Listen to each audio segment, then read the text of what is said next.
आपके favourite show brand unlimited में जो आप हर बुध की सुबह 10 से 11 सुनते हैं। सामीन, आप बहुत अच्छे से जानते हैं हम अपने इस शो में किसी न किसी ब्रांड को इनवाइट करते हैं और उनसे उनकी कामयाबी का सफ़र आप सबसे शेयर करते हैं।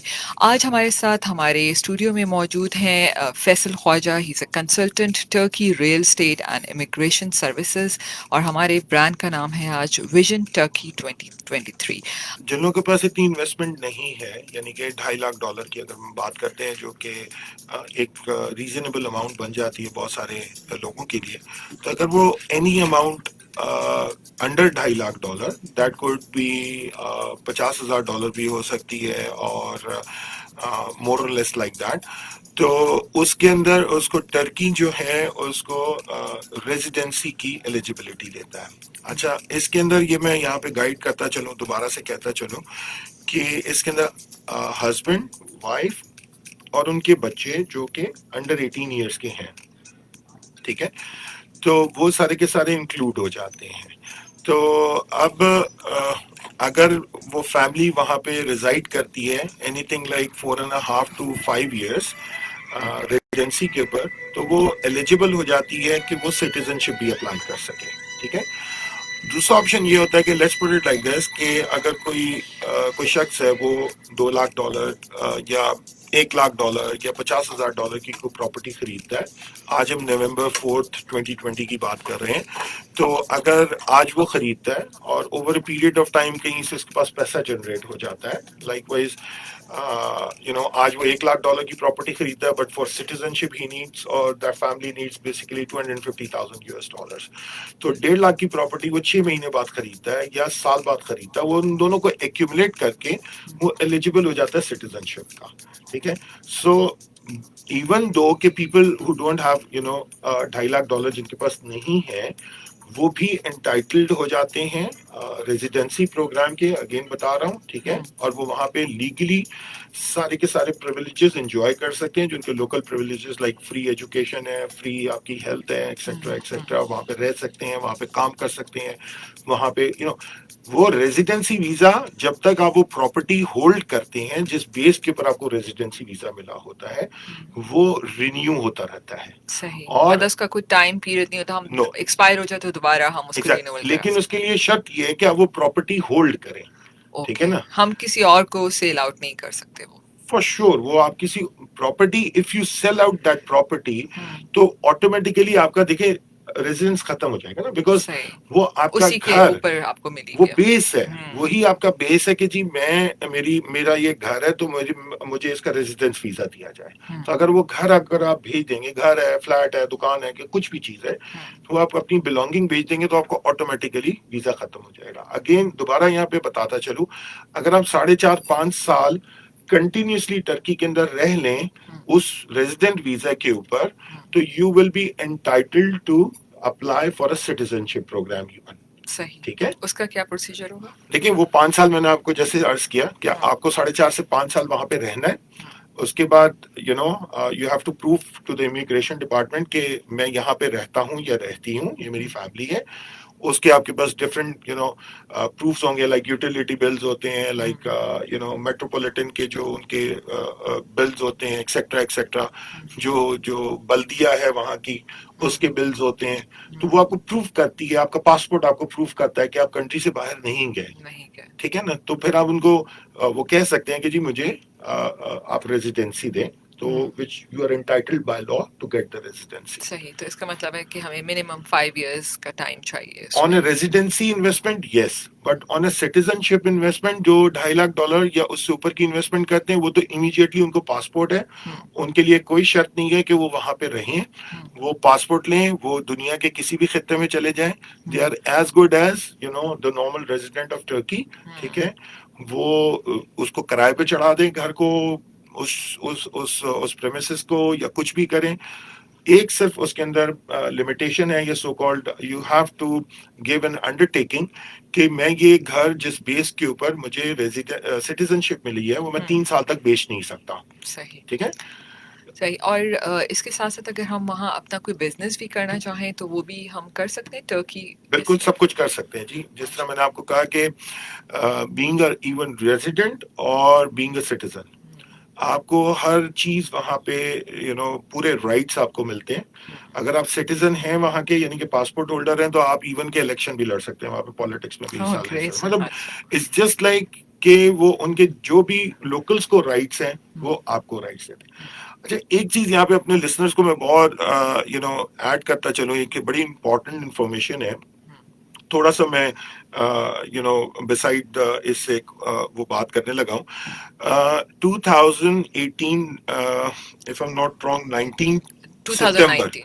no, okay. 2018, 19 सितंबर 2018 से पहले हुँ।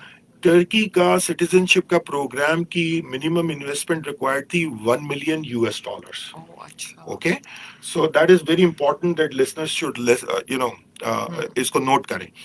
अच्छा, और उस वक़्त डिफरेंट, चूँकि आपने देखा होगा, आप लोग अपने हुँ, सोशल मीडिया पे भी, अखबारों में भी बहुत सारी जगहों के ऊपर ये इमिग्रेशन की बहुत ज़्यादा एड्स आते हैं, लाइक अमेरिका, कनाडा, ऑस्ट्रेलिया, हुँ, यूके आजकल बहुत ज़्यादा वो छाया हुआ है, यूरोप भी इन्वेस्टमेंट प्रोग्राम्स के ऊपर दे रहा है। तो टर्की ने इसको, चूंकि उन्होंने 2023 की प्रिपरेशन करनी है और इन्वेस्टमेंट बुलानी है अपनी कंट्री के अंदर, तो they want to attract the whole world. Basically the program is for whole world, सही। राइट, एक्सेप्ट 1 और 2 कंट्रीज जिनका उनके साथ जरा थोड़ा सा वो होता है। हुँ, तो coming back to the point, उन्होंने इसको $2.5 लाख पे कर दिया, हुँ, 25%। वन अ, मिलियन डॉलर से 2.5 लाख बेटा। अब मैं हुँ, ये बता रहा हूँ आपको, अभी it's not being announced, but it is expected कि ये इसको रिवाइज कर और देंगे, कम कर देंगे। नो, इंक्रीज कर देंगे। अच्छा, ठीक है, okay. So it's an opportunity, it's a right time to invest over there, number सही। One thing. अच्छा दूसरी, सॉरी, एक बात कर रही हूँ, एक सवाल आया है जी अभी प्लीज। व्हाट्सएप के ऊपर। उनका कहना है कि अगर हम जो भी इन्वेस्टमेंट कर रहे हैं या जो प्रोग्राम है पूरा, ये स्पेशली कोई एक कंट्री के लिए है या इसमें पूरा टर्की के तमाम शहर शामिल है? पूरा टर्की है, ऐसे पूरा टर्की शामिल है। Anywhere in Turkey. ठीक है। और दूसरा एक और सवाल भी है कि अगर जैसे बहुत सारे स्किल्ड लेबर्स होते हैं इस वक्त जो टैक्सी ड्राइवर्स हैं, या आपको पता है जैसे यूनाइटेड अरब एमिरेट्स में लोग वहाँ जाके गाड़ी चलाते हैं और स्किल्ड लेबर्स हैं, अगर वो टर्की जाना चाहें तो क्या वो भी इसमें जा सकते हैं इस प्रोग्राम के थ्रू? देखिए, बिल्कुल जा सकते हैं, लेकिन एक बात मैं आपको बता दूं कि इसको कंपेयर मत करें आप गल्फ के साथ, क्योंकि ठीक है। हमारे बहुत सारे जो पाकिस्तानी भाई हैं वहाँ पे सऊदी अरेबिया के अंदर और गल्फ के अंदर इस तरह की हॉट जॉब्स भी करते हैं, टैक्सी ड्राइवर्स भी हैं, हम्म। और भी बहुत सारी चीज़ें चलती हैं।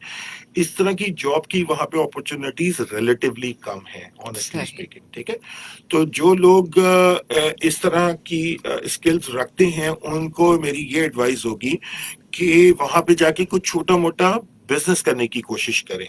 ठीक है, क्योंकि देखें, एक तो ये है कि थोड़ा सा लैंग्वेज का उनको इनिशियली इशू आएगा। हम्म। ठीक है, वो लर्निंग या टीचिंग प्रॉब्लम जो होगा वो रिटेन करने का, it's my sincere advice to those people. अच्छा, इस पॉइंट पे मैं अगर आपसे एक सवाल करूं, जी, क्या आपकी company as a real estate and immigration जी। सर्विसेज आप देते हैं, तो हम्म। ये ज़बान का सीखना यकीनन बहुत ज़रूरी है। कहीं ना कहीं आप उनको हेल्प आउट करते हैं इस मामले में कि आप उनको कोई ट्रेनिंग या कोई ऐसा देखें, session, as our own guidance? Company under our umbrella, हम जबान की लैंग्वेज की कोई ट्रेनिंग की फैसिलिटी नहीं देते। हम्म। हाउएवर, हम उनको उन तमाम इंस्टीट्यूट्स की लिस्ट देते हैं, गवर्नमेंट इंस्टीट्यूट्स भी हैं जो हम्म। एब्सोल्युटली फ्री ऑफ कॉस्ट आपको ये देते हैं, लैंग्वेज सारी की सिखाते हैं।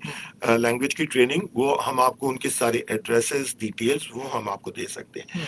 Coming back to the point, जो आप बात कर रही थी कि वो लोग जो इस तरह की जॉब्स कर हम्म। रहे हैं, उनके लिए जो अपॉर्चुनिटी है वो ये अपॉर्चुनिटी है, क्योंकि इट्स अ टूरिस्टिक कंट्री। ठीक है, बिल्कुल। तो एनीथिंग लाइक दुनिया की टॉप 5 टूरिस्टिक कंट्रीज के अंदर है, हम्म। और $50 बिलियन का ये रेवेन्यू जनरेट करती है। Hmm. That's not a joke, I mean to say it's a very very huge amount. Hmm. तो इस तरह की उनके पास अपॉर्चुनिटीज बहुत ज्यादा है।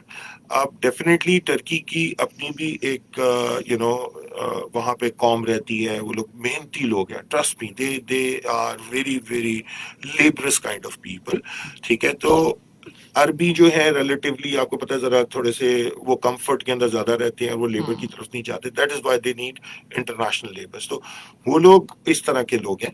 तो इन लोगों को जो इस तरह के लेबर टाइप की अगर कोई लोग टारगेट करें तो उनको थोड़ा सा शायद टफ पीरियड, टफ टाइम मिल सकता है उस बेसिकली प्रोफेशन के अंदर। सही। तो इट्स बेटर कि वो दूसरा प्रोफेशन लाइक कोई छोटा मोटा बिजनेस करने की सोचें, ठीक है। अगर जैसे हम बात करें कि कोई कारपेंटर की सर्विसेज वहां पर प्रोवाइड एक्सीलेंट, करना एग्जैक्टली, चाहे, एग्जैक्टली। या किसी प्लम्बरिंग की हाँ सर्विस है, इलेक्ट्रिशियंस कारपेंटर्स हैं, हैं, इलेक्ट्रिशियंस हैं, क्योंकि देखें वहाँ इंफ्रास्ट्रक्चर की जब हम बात करते हैं तो यकीनन they are the main tools of for देखिए दैट। टर्की को मैं ये कहता हूँ कि ये यूरोप का चाइना है, ठीक है। जिस तरह सही। चाइना हर चीज प्रोड्यूस कर रहा है, इस तरह टर्की हर चीज प्रोड्यूस कर रहा है जो कि यूरोप को मेनली फोकस कर रहा है। तो they but their standards are very good.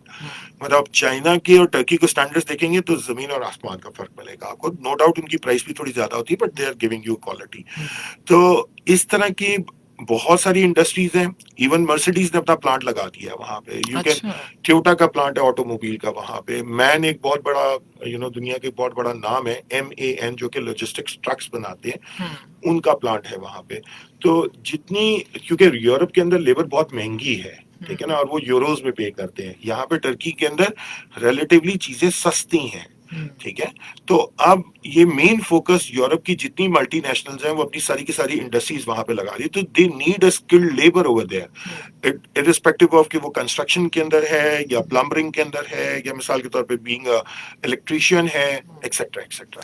अच्छा, एक छोटा सा और कमर्शियल ब्रेक है और इसके बाद मेरा एक सवाल है कि एक मैसेज भी है, और खैर ये सवाल मैंने भी लिखा था कि इत्तेफाक से इसका मैसेज भी आ गया कि अगर हम रिटायरमेंट के बाद टर्की में रहना कैसा रहेगा। और आई थिंक मैंने जो स्टडी किया उसमें ये भी था कि this is the best place to live after your retirement. Even ठीक बिफोर दैट। है, ओके। अच्छा ठीक है, इस पे और मज़ीद बात करते हैं। तो लिसनर्स, आप हमारे साथ ही रहिए, और आज हम बहुत ही खूबसूरत मुल्क टर्की के बारे में बात कर रहे हैं।